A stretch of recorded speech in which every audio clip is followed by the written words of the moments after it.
Hello and welcome back to The Marketing Hustle. Little spoiler, I think this might be one of my favourite episodes in a long time. So if you're new to The Marketing Hustle, I don't know where you've been. This is my podcast where I interview founders and marketing directors about their views on startup marketing. Today, I am delighted to have hosted Shona Campbell, who is Chief Growth and Marketing Officer for Ottolenghi. What an amazing brand. We had a lovely 45 minutes together chatting about how book marketing has changed so quickly and the pressure that publishing is under, her views on paid and the importance of earned and owned and how strategically she thinks about that, and how to grow a brand like Ottolenghi that already has this incredible brand awareness, but such an interesting challenge into how to convert that into revenue and into commercial opportunities. I really enjoyed the conversation and I'm really excited to hear what you think. Before I dive in, I'm just going to quickly remind any old followers and any new followers as to what I actually do. This is a new thing we're trying this series because I've had some great feedback that some of you guys don't really get it. And there's a lot going on. So I'm Lottie Unwin. I'm obsessed with startup marketing. I run 3 businesses. Up Talent is a recruitment business. If you're interested in hiring marketeers or in finding a new job, they're the people to get in touch with. Upworld is a community for people in marketing where we do lots of training and networking and we host a beautiful festival every summer. And then Brand Hackers, which is fractional marketing teams for brands with big dreams. That's all, we'll get into the conversation. But I want to start with I think you have the coolest job in marketing. I think it's absolutely incredible. Me too. Do you? I do. It's a kind of big and varied job. Well, this is kind of what I want to understand. This business does so many things. What is your job and what are all the things that you do? What is my job today? Who are you? I guess my title has marketing and growth in it. I guess marketing kind of, does what it says on the tin. The growth side, I guess, is really thinking about, the brand is 23 years old, which is incredible. Yotam looks real good. I know. He does, doesn't he? How long he's been doing this? He's one of those that's aged really I saw him in one of his restaurants once and he looks really, really good. Yeah. He looks good. That's job done, isn't it? That's 23 years of keeping him in shape. Well, I think the thing is they started 23 years ago in this tiny site, I don't know if you've been to it, in Notting Hill. No. Which was, it is tiny. And they had this idea of bringing, incredible food that totally brings you joy. Yeah. And these kind of layered salads and huge cake displays, and trialled it in this tiny deli in Notting Hill 23 years ago. And they have grown, testament to them, they've grown really smartly, really slowly. And really up until a few years ago, it was, all about the delis and the restaurants that they've built. And then obviously Yotam's been doing books and things as well. And I think post-COVID, they did what so many brands did was, actually where do we want to take this, And my job, I guess, along with the rest of the leadership team, is thinking about what do those avenues of growth look like? How should we get there?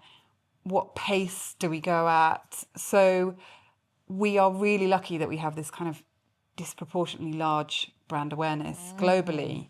So, and we only really materialise that in London, in the delis, and then the books. But actually then thinking about what are the other opportunities about how we reach this kind of, all of our customers and clients across the globe, to be honest. And how do we build out other ways that we can connect with them, whether that be through social, whether that be through product or, so I think really that's what my job is, kind of surfacing what those ideas are with a brilliant team and thinking about, does that feel right for us? Are we not compromising our values around kind of great quality and bringing that joy? And then, working really closely. Yotam is still super involved. He's there every day in the test kitchen. We're talking about kind of, what is right for the brand. And so I think, my role is really thinking about, right, how do we do this? At what pace? What do we need? How do we create that team? And then going out there and marketing it. So cool. the awareness, you're right, is huge. Like how? How? How did he get so I mean, famous? I guess. Well, I think the books have been they're such an incredible tool. I mean, he sold something like 11 million books globally. And I guess if you think about that, so if you take our social media, for example, only less than a third of our following is in the UK. So you're immediately talking to this global audience. So I think the book has done that. The columns, so he writes in the New York Times and the Guardian, and then social media. People actually then will be, like-minded people finding you. And I think he probably was one of the, the originals and kind of really innovative. So I think it's grown very organically and is still growing organically. I mean, we don't do any paid media. It's very much like social strategy, like all of those things. We really, really kind of mine out earned and owned channels. Did you say you got 2.7 million Instagram followers? Yeah. So that is funny. Like on the one hand, that's massive. And on the other hand, that's such a tiny Totally. percentage of the number of people who are aware of the Ottolenghi brand.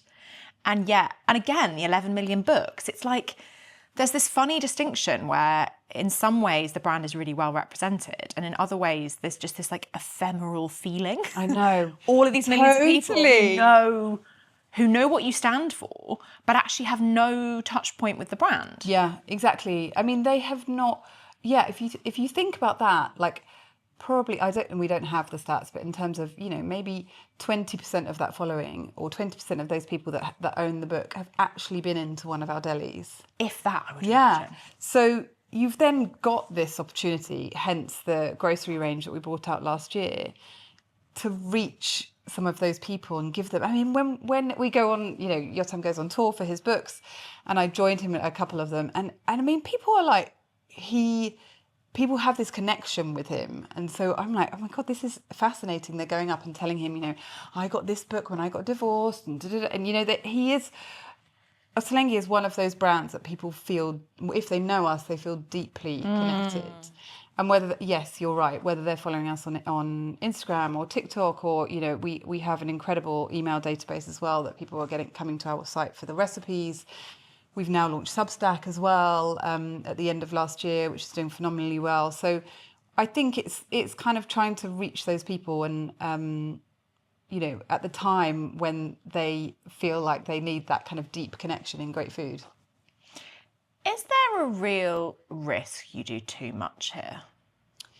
Totally. Hello, board. No. Okay. Keep it in. Yeah, exactly.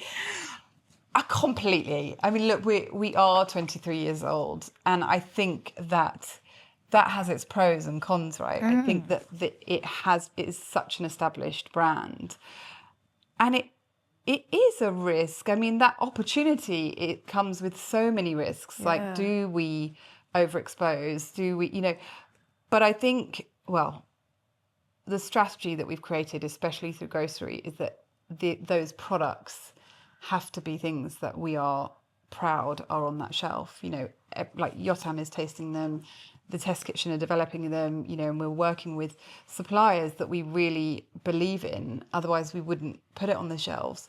But I think that the risks really, the opportunity outweighs the risk, because actually, as you say, there's all of these people across the globe that are, I mean, we've just launched in Australia, and it's doing phenomenally well already because they literally cannot get their hands on Ottolenghi product. And I think there's this whole, obviously, we all know with cookbooks that however much percentage is actually read and cooked, we all like to see it on our shelves be included. There's this hilarious, Ottolenghi recipes are notoriously, have hundreds of steps and ingredients that are really hard to get hold of. And I think actually in developing the grocery range, we were really mindful of that. Actually, everyone's busy. Maybe that's more of a Saturday. Let's go to the farmer's market, and I'm got half a day to put that recipe on a plate. But actually, in the week, I want to eat like delicious flavors. I want to have that in a jar and be able to, like our pomegranate and preserved lemon harissa is so successful. Sounds so good. I know. I brought you some. Oh, yay. So I think that you have still got to say, like, where is the line? And that's what we're looking at daily, right? What category should we be in? And then, what collaborations are we doing? How does that feel? And I think that sort of filter, and I guess that distillation I see as my role, yes, brand guardian, but also really thinking about, should we be doing, something like this that might be a bit of a distraction for some of the team? Or, where's the opportunity? But actually, that's something that you really believe, yes, we might not sell millions of bottles or, millions of jars, but actually we really believe in that for a kind of, positioning in terms of our brand and that kind of, growing that brand love. So how do you, let's make this really practical. How do you make a decision between launching a Substack, which sounds so cool. Yeah. And I love that. I think we made that decision in about 3 weeks. We were like thinking about it. Let's go. Well, like so many of the right ideas, they're like in your subconscious, and if a company, like if a team culture can't let something drop, then often you're like, okay, there's something in this. So let's take something like that as an example. And I guess the alternative is, well, we could try and sell another 1 million books. Like there's always going to be a trade-off between driving your core and launching a new shiny thing. Totally. What's the approach to making those decisions? So I guess this is probably where a bit of my background in terms of being at Google for 5 years. Yeah, I was really interested in this. Being seems like king. Yeah, it's like you haven't come from a deep food background. Don't tell anyone. I had not worked in hospitality before. I mean, I was at Harvey Nichols 20 years ago where we had the 5th floor, things like that. But I haven't worked in hospitality. But I think when you've got a brand like Ottolenghi, I remember interviewing with Yotam, and he was like, don't worry about that.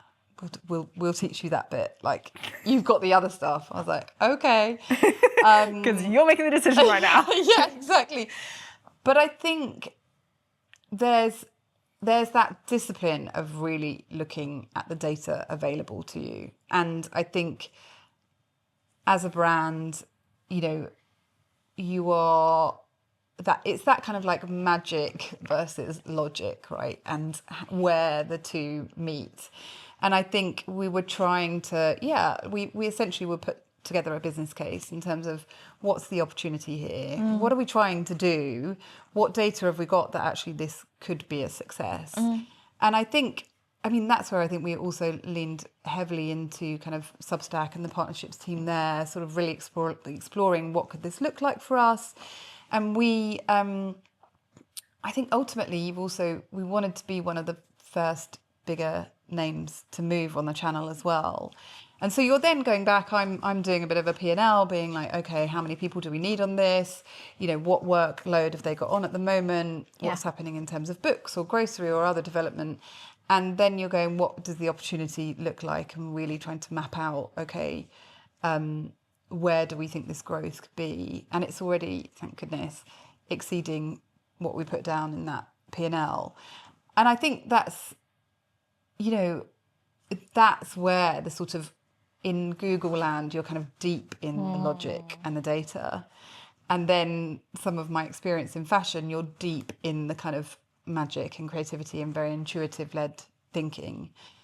And I think at Ottolenghi, I guess, or I hope, I'm bringing sort of those two worlds because they have very much been an intuitive-led business, and that's what's made them so successful. They are uncompromising on so much of what they do.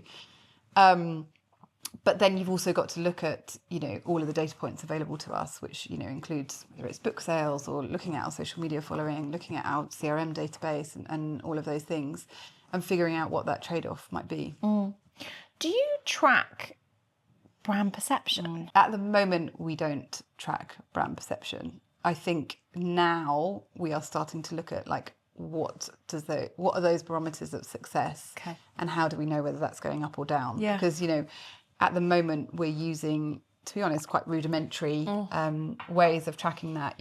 Through book sales, through followers, through engagement, like all of those things, through opening rates of email. All of those kind of good metrics. But ultimately, we're not tracking that kind of finite brand perception.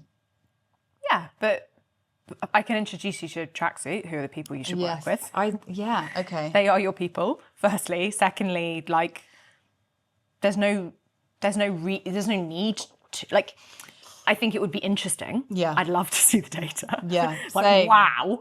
Same. How interesting that would be. It's something that... And I was asking in the context of the impact on brand awareness and brand perception for a decision like Substack is very, very different to a decision like, let's just go hell for leather on trying to flog another million books. Yeah. Yeah. And in terms of like depth and understand, and your point, like being a first mover, like there's a huge brand play in the fact that you're there. Yes. Let alone the content itself and that depth of experience. So exactly. I think also, because the books are planned so far in advance, we know what's coming up. So we're actually looking at that kind of holistic plan and figuring out where we have the resource, figuring out why we're doing things, because Substack obviously started in America, and we're definitely seeing a huge American following. And so I think it's kind of looking at, strategically, what are we trying to do and how, and even like with the subscription model on Substack, it's kind of, we're still figuring out what that should look like, looking at how many what motivates people to sign up, right? Because I think the way that people consume that sort of media now, are we all... Yeah, I guess that whole landscape has changed dramatically. And I just think that the Substack audience, I definitely think for brands, whether you're actually going to be on it writing yourself or the Substackers that are writing, it's just a super interesting channel that I think that would definitely be a recommendation to go and have a look at and see what's happening on the channel. I really need to been take great it seriously. For us. Yeah. That will be the mat leave. You can then I've got loads of time, so I'll just launch my Substack. 2 a.m. scroll through a few. Gosh, either launch yourself. Produce some absolute drivel, No, I'd read it. I'm there for it. All right, Midnight Diaries. Do it. Let's talk about partnerships. Partly because that's been your jam at the moment. You've had so many going on. But also you use that word in relation to Substack, like how do you build a partnership with them? Is that very central to how you think about marketing? Totally. And is that because in a world with no paid, I assume that's... Yeah, in a world with no paid. I think also, I guess, starting in fashion marketing, I think that became really a go-to to sort of reach new audiences. And I think it also allows you to play outside of your category as well, right? I think very much so. The partnerships that we've launched recently in terms of Bativa and Bolbeen, they have been complete joys, because you find these brands with incredible founders, amazing stories, and the fit is absolutely perfect. Bativa in terms of the flavour and the joy in that bottle, and then they created this amazing blend for us. And then Bolbeen is something that the Test Kitchen are constantly using all of their products, and it just felt like a natural extension.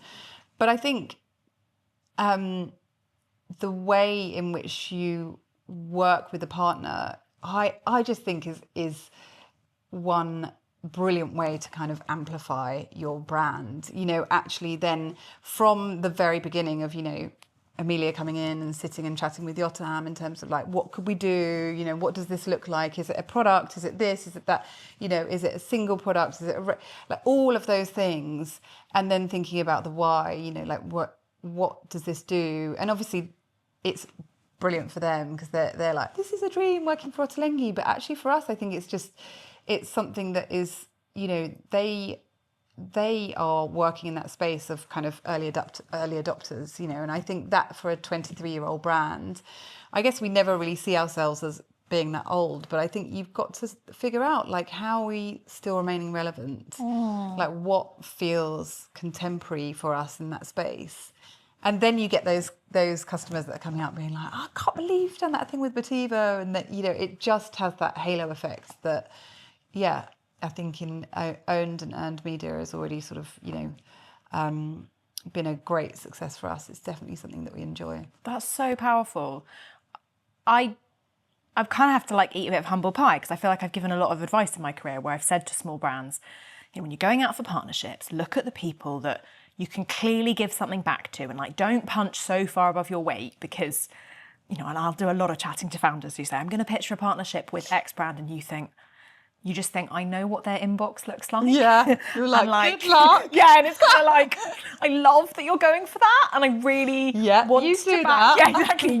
You call me and tell me how that goes, and I feel like I've done a lot of being like the cold flannel to say, Yeah. you know, why don't we just right size this ambition a little bit and think about it in baby steps?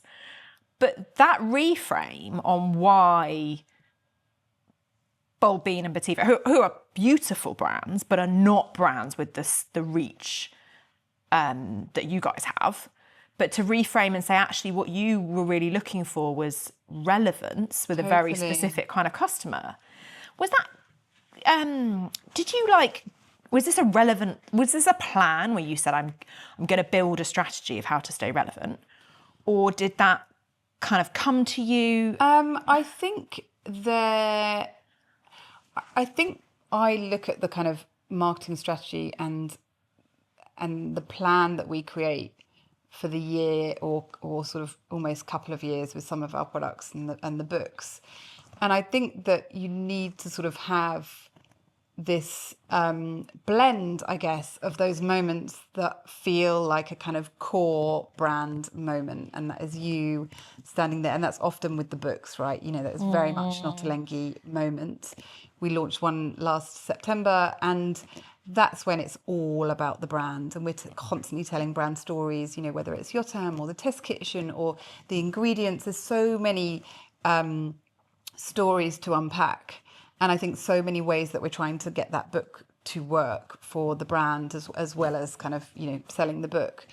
But then I also am looking at that kind of rhythm, I guess, of then thinking about, okay, and how are we actually going to think about, you know, potentially a younger audience or a different mindset, I guess, that feels synonymous with the brand. It gives us a different sort of energy. I mean, we did launch 2 in quite quick succession because we were just like having these discussions, and then we've got other things going on later in the year. But I think it is a purposeful, strategic decision as well. You know, I think that these are brands that for us, I definitely think that they are doing as much for us as we are for them. You know, I think it's kind of, and I also just think as a human, like you watch these incredible founders, they're so tenacious.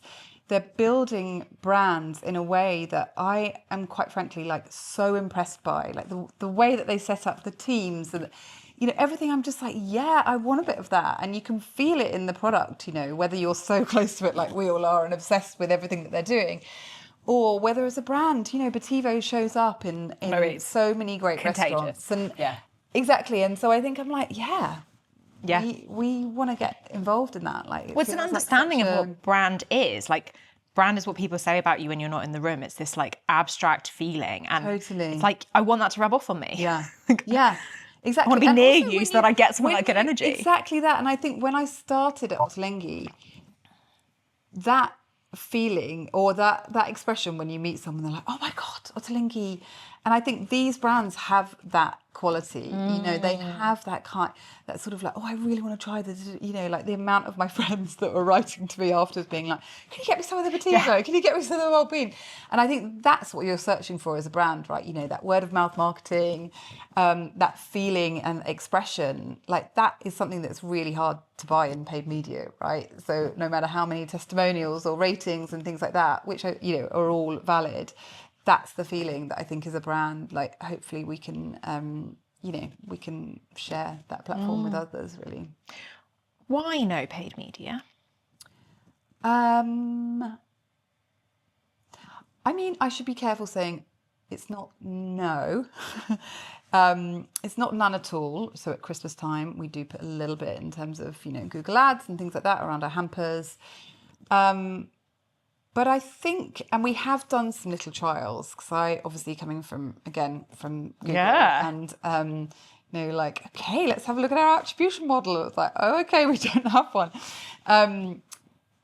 But I think that when we do some, we do see great results. So I think it's kind of one of those things that we potentially would turn on a little bit more of. But I think there's also so much scope in terms of what we can do without, there are so many learnings. Take Christmas as an example.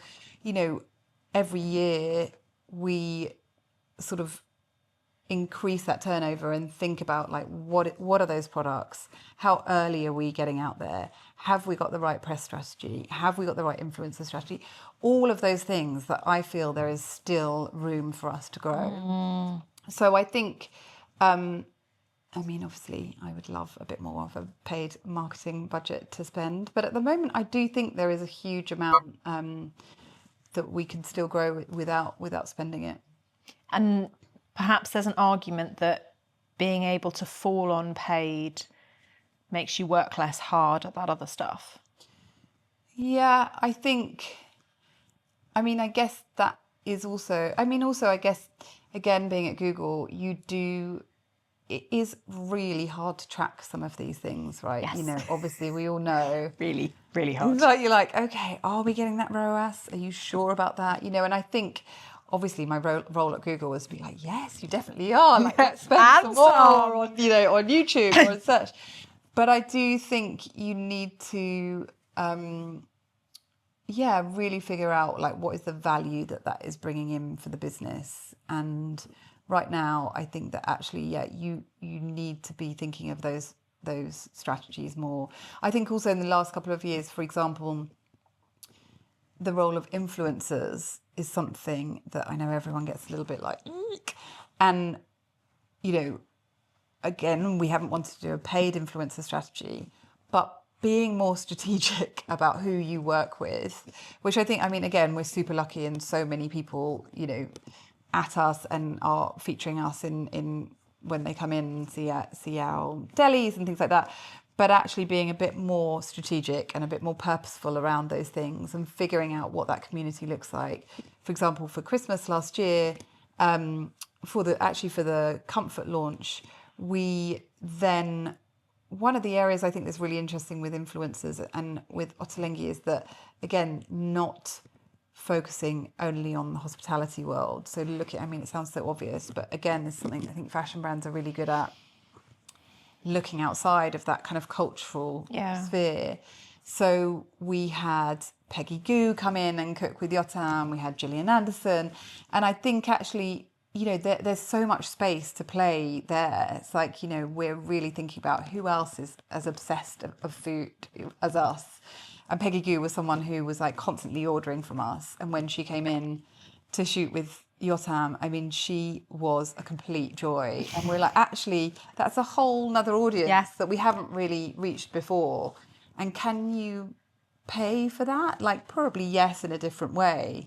But I think that earned media and that relationship is something that then, all of her fans and, hopefully we're then getting, we definitely saw a follower spike after all of those things. And then our engagement, increases. So I feel like there's room to grow without doing so much paid. I don't think you can get it in the same way. No. I think you could pay for that reach to layer on top and you could get a different outcome. But I think if you just bought those impressions without that authority and that like really credible way into that space to say, I have a right to be relevant with you because I'm talking to you kind of on your own terms. Yeah, exactly. I think there are really smart ways that we could have, and we looked at it. Shall we, boost some of those videos and all of those things? But I think that we were really pleased with the reach that we got, and we also kind of again purposefully really curated that mix of people that came in. So we had Nigella Lawson, and so you're kind of layering those things on, and then you're moving into the sort of more commercial period of Christmas, and it worked really well. So yeah, it's sort of what role would paid have played in that campaign, I think is probably still the jury's out. So actually, let's not do it at the moment. Makes so much sense. It's interesting, like Tony's Chocolonely is like the other, not that I now have this list of brands that don't use paid media, but like Tony's very famously said for a long time that they didn't use paid. And then the goalposts changed, which was, again, interesting, like maturity in market, to say what used to work doesn't work. And I love the openness in what you're saying, which is like, this isn't a rule, this is just a current state. Yes. And we are exploring it, and we'll continue to explore it, and we may do some of it and do less of it. And that's fine. It doesn't need to be this like dark art. No, I think we don't have we don't have the budget to do it at the moment, but we don't have a hard and fast, like we have built this brand not to. I just think also we are very lucky that we have lots of dimensions to the brand to elevate and kind of communicate. And I think also one thing that the brand has done really well is not overexpose. And I think, your son's not in the press all the time. We're really careful in terms of like, actually, what are those moments? I think there are kind of, you've got to be quite considered around like when you're using that earned and owned media, because otherwise I think then you probably do need paid a bit faster, because it's actually like, okay, we've really got something to say. It's like, again, our strategy with Yotam on social, and it used to be that if he did a video, everyone's watching it and commenting. And actually now it's sort of, we really feel that plurality of voices is part of the brand. So other people coming on, in the test kitchen or from our restaurants, and, is part of what makes Ottolenghi the brand. So actually I think we are quite purposeful around, what are those stories? Who is telling them? Like, when are we dialing them up and when are we dialing down? When are we doing a partnership? So I think it is quite carefully curated, and then fun stuff comes up along the way. It sounds like it's like a luxury brand strategy. Yes, definitely. Like, are there real parallels with totally how you keep Harvey Nicks, and how you keep Ottolenghi?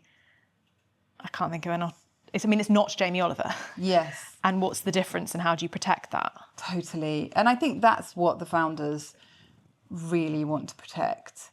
And I think you can feel that, I hope, when you go into a deli or when you open a book, protecting the qualities that they started with, in terms of like incredible flavour, uncompromising quality, like all of those things, that I definitely see the similarities in terms of when I was at Mulberry, that storytelling and that kind of being sort of quite single-minded around what the stories are that you want to tell, and not compromising. And also, as we all know as well as marketeers, just because you said them once doesn't mean that you can't say them again. Anyone's heard them. Yeah, exactly. Or say them in a different way. And I think that's another thing, that sort of, trying to set that strategy around the stories that you want to flex around the brand. And I think that is a bit more of a luxury play in terms of, we've got these values, we've got the things that we want to say, and then it's about choosing the medium, choosing the creative, actually, and repeating some of those stories, some of the kind of like foundational stories that we want to tell around Ottolenghi. We know that, in fact, we did preserved lemon video with Yotam a few weeks ago, or lamb shawarma. We know that they're going to be really like heavy hitters and the views are going to be insane. But we'll then also do the kind of, top of the triangle, slightly more interesting ingredients or something completely different. And I think that is definitely the kind of luxury codes in terms of like, what are the stories you're telling, and like how often are you kind of bringing those to the surface? You talked before we started recording about feeling a bit like a startup despite being 23 years old. Yeah. How does that materialise?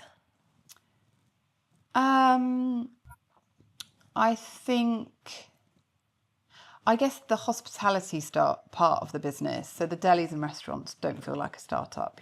They are very finely tuned parts of the business. How many are there? 10. So we just launched in Geneva at the beginning of the year with Mandarin Oriental.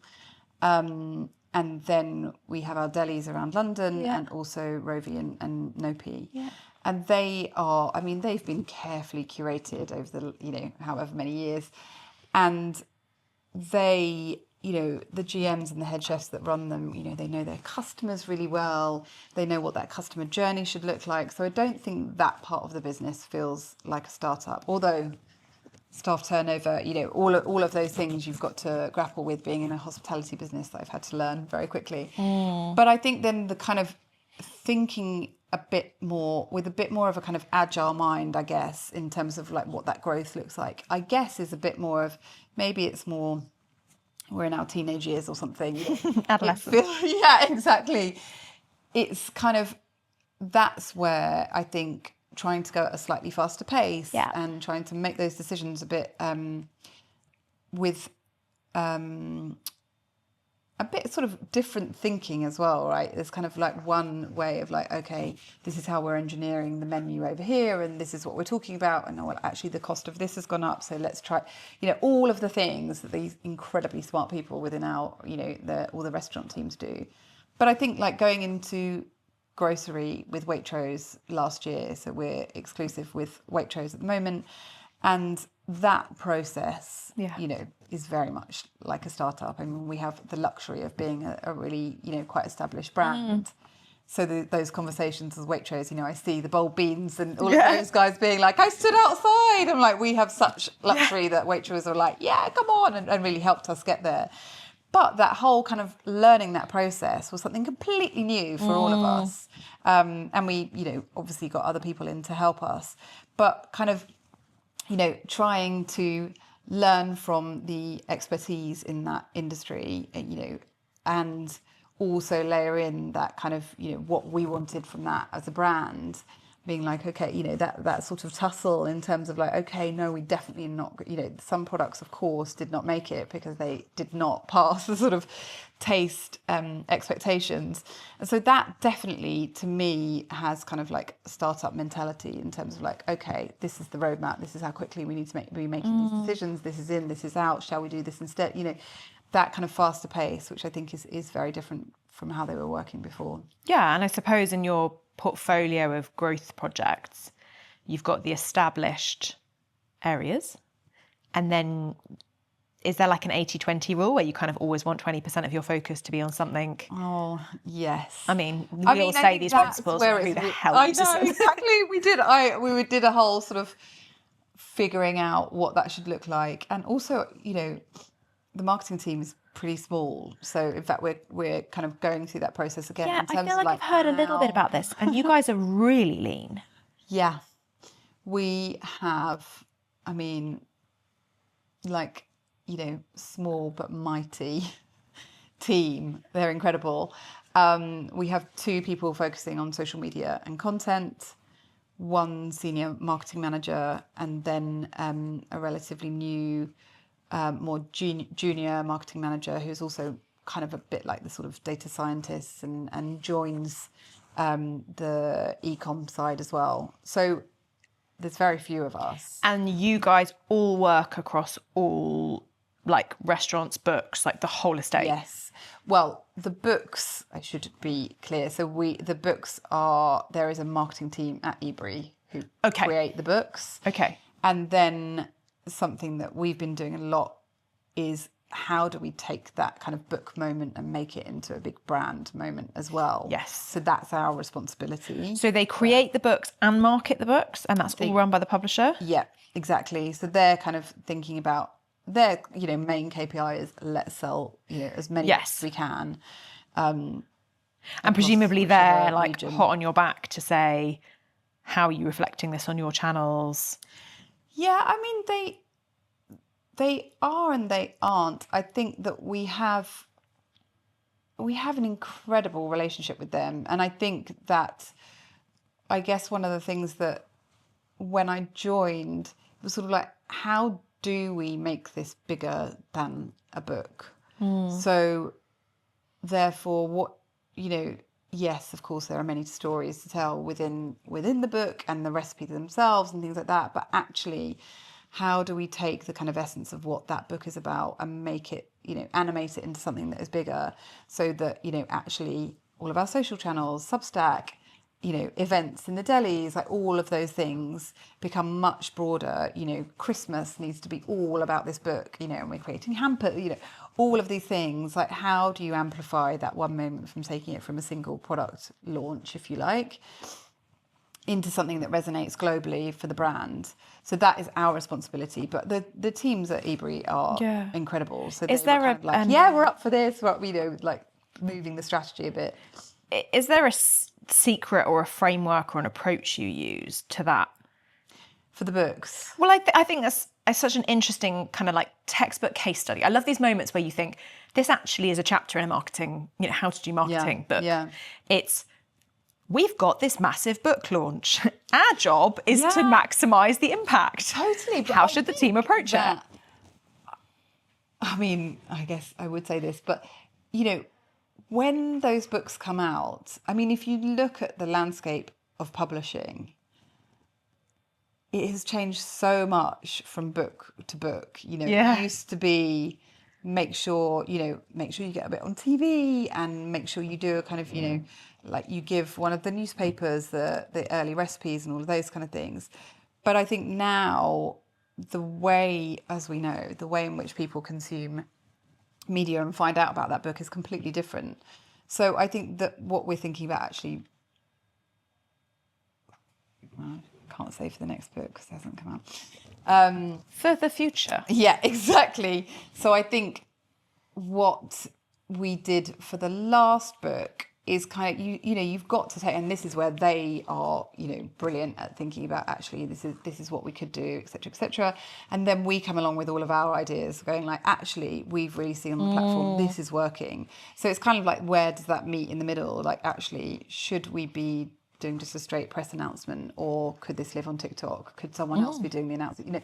All of those decisions. And I think that's where I've got the brand hat on and they've got the book hat on. I mean, obviously, with the brand element, but I don't think there is a textbook. I think there used to be pre-social, pre-influencers. There was very much a kind of textbook. This is how we do things. This is who we get the book to. You get it in the Times, you get it in the Telegraph, and all of those things.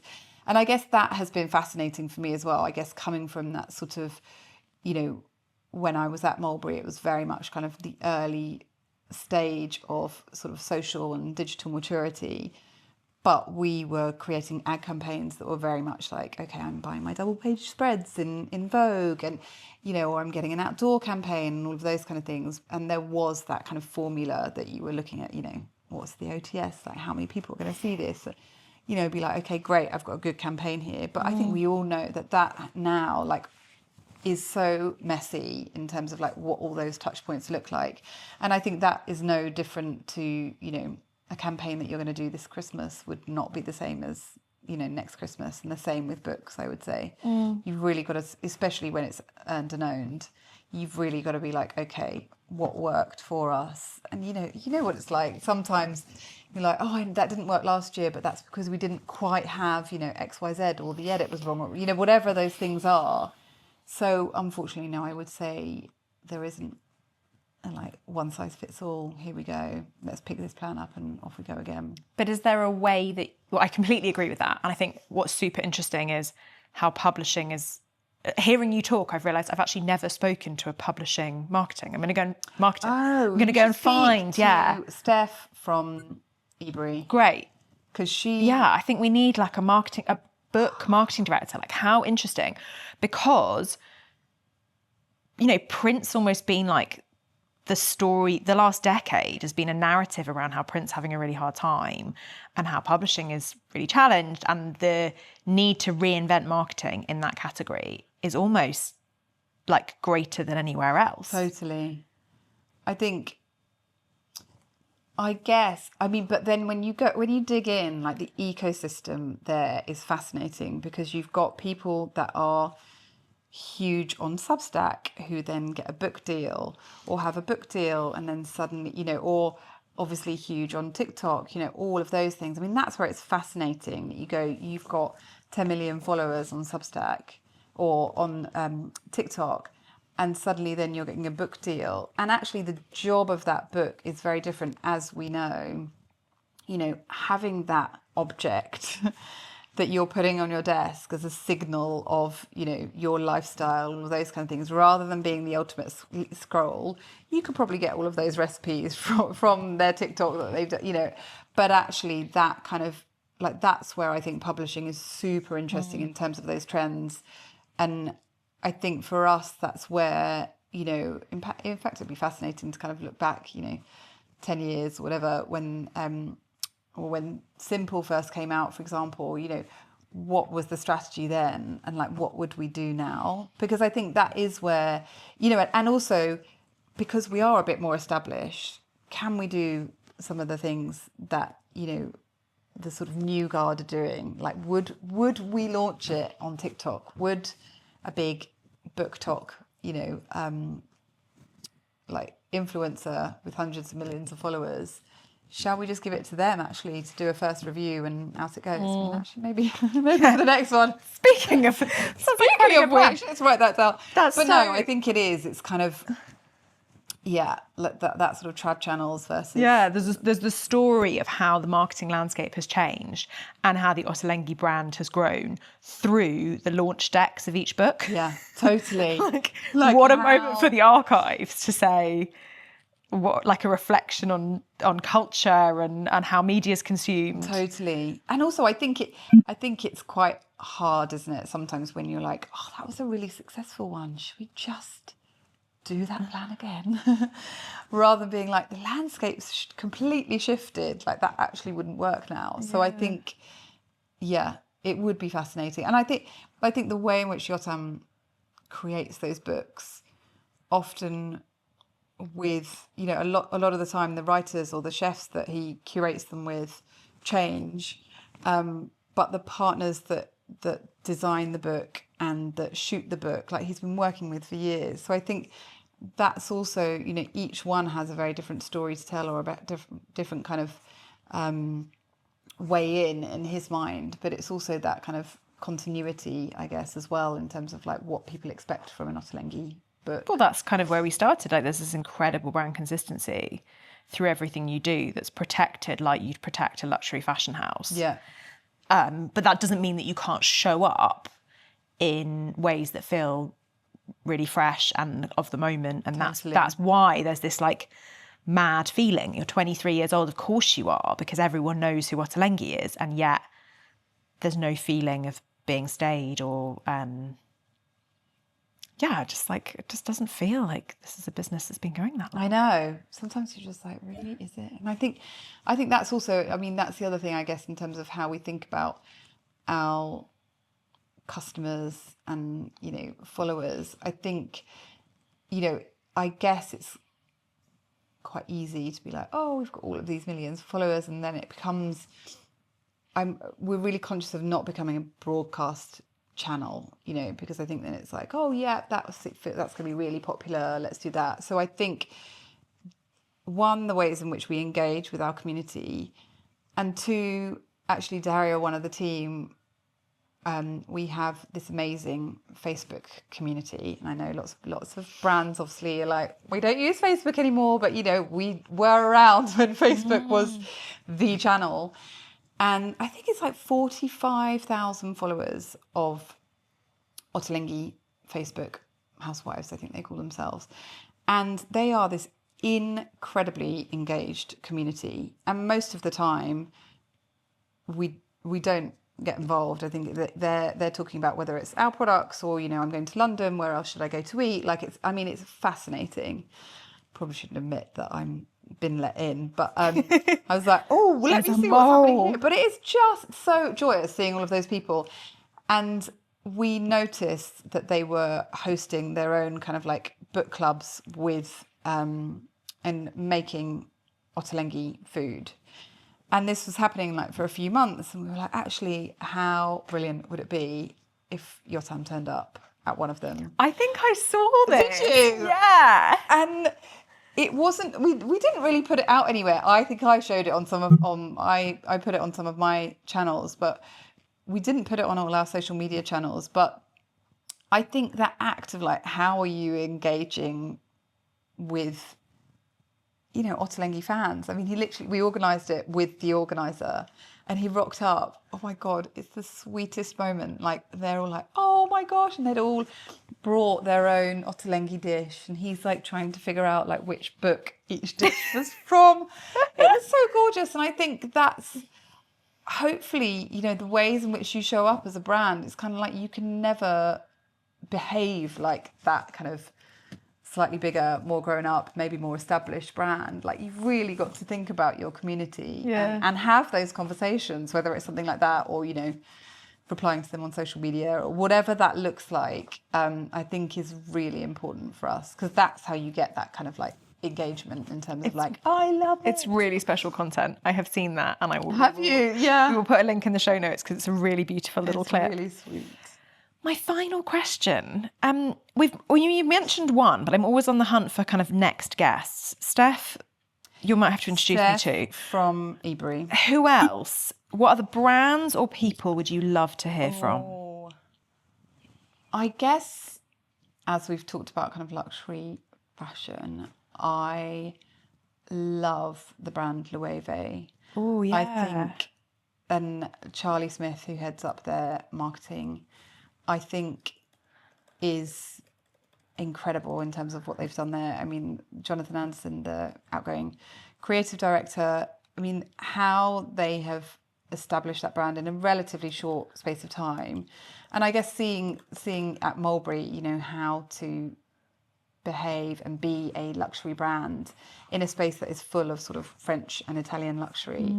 Loewe is a Spanish brand, but I think the ways in which they showed up, the partnerships they did, the way that they kind of made craft really cool. Like, I just think, you know, the celebrities that they work with, like, I just think that he's done an incredible job. I would love to hear from him. Okay.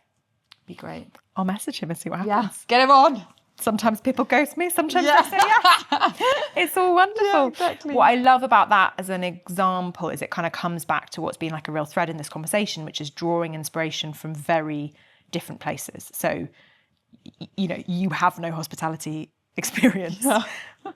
Let's not tell anyone. But exactly. That's not mattered, because you've been able to take to your, like, it's been such a strength in your role that you've been able to take inspiration from different places. And I really hope that's what we can do with the podcast, but that's like a really good message for someone listening to this, which is, I strongly believe if you just did, if your career had just been hospitality, the work you would be doing would be so different to what you're delivering, because you bring a different perspective from coming from a different category. And I wish I could sort of like slap hiring managers around the face sometimes and ask them to really see that. Snuck in. But that's such a strength. And if we all just go, oh, that's not a signpost brand in my category, they're not right for my role, and then go, well, why is my work not really dynamic? It's like, do the maths. I know. I think it's also, I mean, we all say as well, when you're looking at your competitor set, don't just look at the category that you're in, you know, look outside of it, because that is where there's incredible things happening. And I think that's hopefully what I've been able to bring to Ottolenghi, but I think I will continue to do that. You know, there's so many incredible hospitality brands, you know, startups and more established brands doing amazing things. But we all know, when you then see, you know, a Loewe or whoever that is, you know, Apple, etc. You know, some of the trainer brands, like, there's so many incredible brands doing brilliant things outside of our sphere, and that's where I think you just get energized. And also, you know, as we know, our customers are buying and consuming and engaging with a number of different kind of, you know, they're not one-dimensional. Looking at, okay, I'm in there, I'm looking at the Waitrose shelves. You know, they're going to parties, they're meeting friends, they're reading books, you know. Yeah. Some of them. No, but, you know, I think that's where hopefully those kind of ideas, you know, build a brand that is bigger than your category. well, let's leave it there. What an amazing finishing note. Thank you so much. Oh, thank you. That was really fun. Enjoyed it. Good. Brilliant. Thank you so much for listening. I really appreciate you taking time out of your day to hear me chat, and I really hope you enjoyed it. Please do DM me with any thoughts or feedback and hit that subscribe button. That is the single most important thing you can do to make this worthwhile. It means that we can reach out to more incredible guests, that I get amazing people saying yes to my messages, and gives us the motivation to keep making these episodes. Thank you so much.